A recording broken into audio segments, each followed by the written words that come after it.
Сәлем достар, бүгін үй жағдайында тауық етінен жасалынатын шашлықтың рецептісімен бөліскім келіп отыр.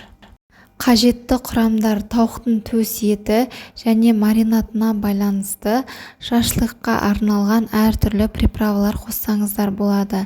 Мен тұз, бұрыш, маринатқа арналған приправа, чеснок және кетчуп қосып араластырдым. Осы видеодағыдай тауық етін жұқалап жазып аламын. Енді приправаларын араластырамын. Кетчуптың үстіне чесногын, тұз, бұрышын және маринатқа арналған приправаны қосып араластырдым. Каналымда тағы да басқа тағам түрлерімен бөлісемін.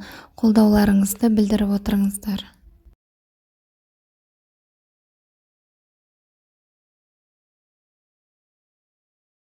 Жұқалап кесілген тауық етін енді осылай орап шығамын.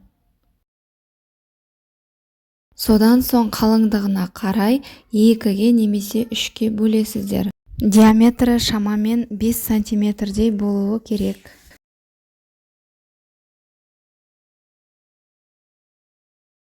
Міне бізде туралғаннан кейін осылай рулет болып шығады.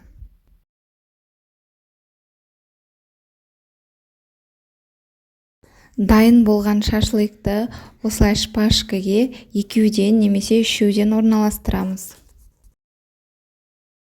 Енді маринатқа арналған приправаларымызды 2 жағын толықтай алмастырып, осылай жағып шығамын. Маринатты толықтай жағып болғаннан кейін 30-40 минутқа бетін жауып бөлме температурасына қойдым. Неғұрлым ұзақ болса, соғұрлым дәмдірек болады.